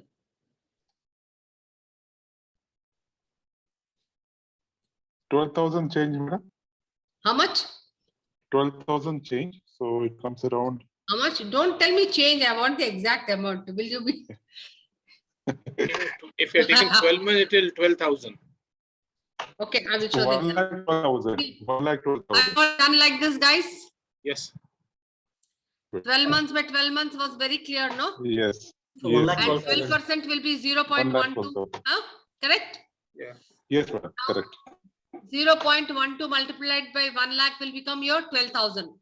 Right? So your 12,000 should be added off to 1 lakh. So it is the current market rate for this job will be 1,12,000. Done? Yeah. Very clear? Okay. Hey, if there is no challenge, can I have some of you on the video, guys? We are closing the session. A few more minutes. All right. Now, having understood, now compensation survey, one thing which will come to your mind is how often should I do? Typically what happens, you do it every year. When there is a good economy every year, because people, it depends on the movement of people. If people keep moving, hopping from job to job, you definitely want to do what is the competition paying. But if there's a recession, you can do it once in 2 years, right? And then, especially when you're doing restructuring or a merger and acquisition, you have to do a compensation survey, right? Because you want to know what is the competition and what is the company is paying. So especially during restructuring, mergers, acquisition, you do a compensation survey. Now, sometimes you say, hey, why do it's so expensive to do a compensation survey, even to get a published data is expensive. So, but still you want to know how competitive you are. A very quick method is to do a dipstick survey. How will you do a dipstick survey? What you will have to do is quickly some of the critical jobs where you are not able to attract talent, or some of the critical job where attrition is very high, you actually then start calling up these companies and finding out typically what is the salary being paid by them. You will get a quickly. Or else I typically say every recruitment department should maintain salary data for all the interview candidates who come, because that's the most accurate data. Because if you don't get accurate data, so that's typically all the recruitment department should ensure to capture for all the candidates who come, who attend their interviews, you should capture data so that you know exactly. In fact, sometimes some companies typically call people so that they get data. They may not hire people, but they will call people and they will start, because they will get the salary slips, and that's an accurate data. What is the best way? Why should you, the best indicator is your high attrition. That means there's some problem with your way you are paying salaries, people are leaving. Second, the number of joinees to offers. If that percentage is very low, say for example, if I've given 100 offers and only 10% is joining, that shows it's a poor show, right? That means there is some problem. You have to understand that means they were doing, people are preferring to join other organization, maybe because of the salary. So is salary a problem? Then you need to check it. Got it? Yeah. Very important. So these are indicators, or there are a couple of positions which are not able to fill 6 months. Why are you not able to fill? So you need to understand. Then you need to check for the data. Compensation data, and see, are you actually paying as per the market, or are you paying, why are you not able to attract talent? Because ultimately, guys, if you are not competitive enough, you are not able to attract good talent, right? Yes. Depending on your compensation positioning, now you know what is that market positioning. You need not have 90th percentile for all your functions. Maybe for HR you will position at 50th or 60th percentile. For support functions you will position at a good percentile. For critical positions like product, like operations, you will say, hey, I want the best talent, so therefore I have to get the best talent. I'll pay a very high salary. I'll pay a 90th percentile. So you don't have to have a common positioning, market positioning. You can vary it depending on your own criticality. Got it? Depending on your criticality, depending on your importance, you can then, and ultimately your budget and affordability. Because if you can't afford, then obviously. And your strategy is different depending on the life cycle of your organization, whether you're a startup or whether you are in a growth phase or whether you're research. Literally in a phase where you have to reinvent yourself, right? So depending on that also, you have to position yourself, market positioning. Now the takeaway here is to understand, hey, market positioning. Got it? How do I position? So my compensation philosophy strategies depending on what positioning I want. So salary survey or compensation salary survey data will help me to position myself. Got it, guys? And the rest of it is detailing. At a top level, at a strategic level, that means why should you know market? Because you want to position yourself. Any questions? Understood. Nirmala, hi, this is Amar. Sorry, I have one question. Let's assume that the company has taken a call of 75th percentile. It has to maintain 75th percentile.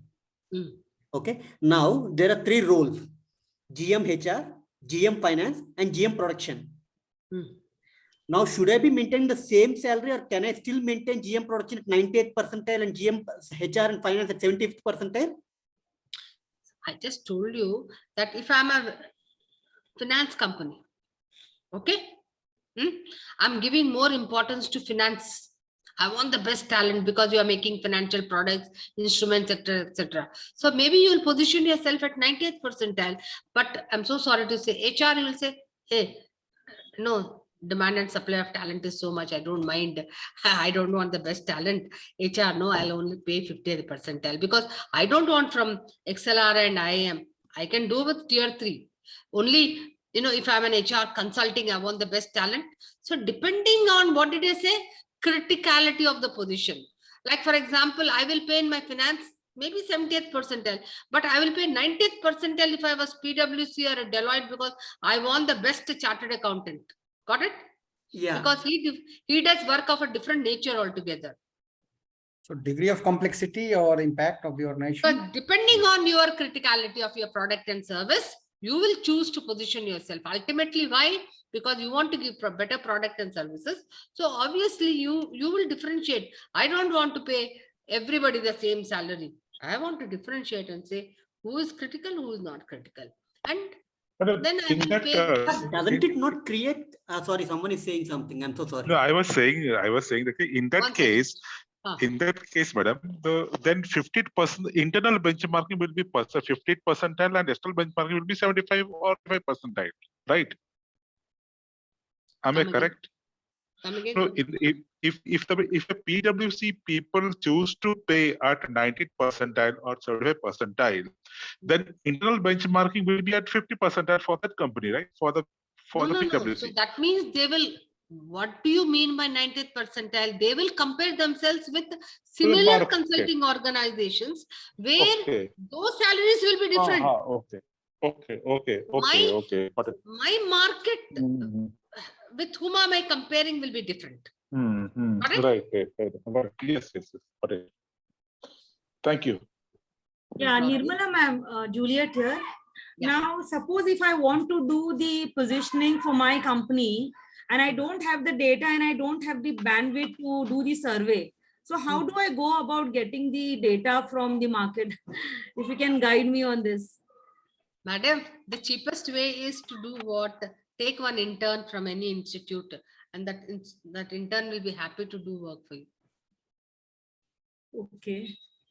Pay her the stipend and the person will give her 2 months, 3 months time and she will do a fantastic job. And also have to give access to Naukri. Or you get, because if you take interns, they have that passion and motivation to learn on live projects. So they will do them. And I'm sure you can convince your head to give you that kind of a budget. Because if you go for compensation surveys, they're very expensive, let me tell you. But the cheapest way is to get this, then get quickly data, accurate data by putting her at the recruitment department. As I told you now, taking live data. What if I download the what free reports we get maybe last year and then I apply aging of survey data? Will that help? You can, but it depends. I'm not in a position to actually say, because this is very vague, right? You know, what kind of a data. See, ultimately, if your data is not accurate, let me tell you, everything will be. That is very important. No, accurate data. Because if it is inflated or if it is under, it is not going to serve your purpose, right? Tell me. Yes, right, Huh? right. Yes. You can get it from Glassdoor also, but what people are going to write, how do you know whether it's accurate? Yeah, you can take 3 sets of data and see if there is validation, do a weighted average and all that. But yet I would definitely recommend, there is something called primary source and secondary source. So I would always give more importance to primary source of data, which is the first source of data. No? Right, right. Yes, ma'am. So, ma'am, Thank you. how would you like to comment on the various? I'm not able to hear. Who was that? I'm not able to hear. I think Kundan here. Kundan, here. yeah, tell me.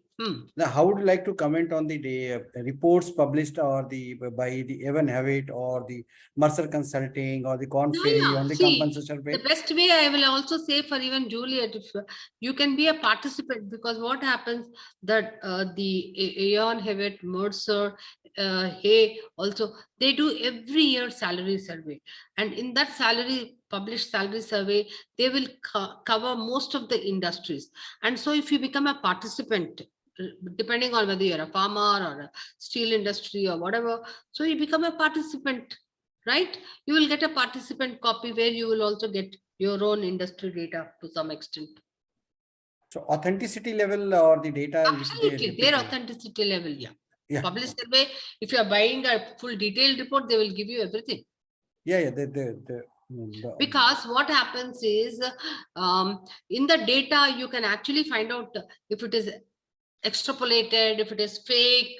So there are systems to find out. And they will be having data, they'll be sitting on data, so they can actually see the trends. Suddenly somebody just giving all false data, you can make out. Okay, ma'am. Thank you. Thank you. Okay, guys, I hope you are carrying back some learning in terms of salary survey and something which you can actually do in your organizations as well, right? And understand the market positioning and how market position is linked to your compensation philosophy, your compensation strategy, and how important it is, right?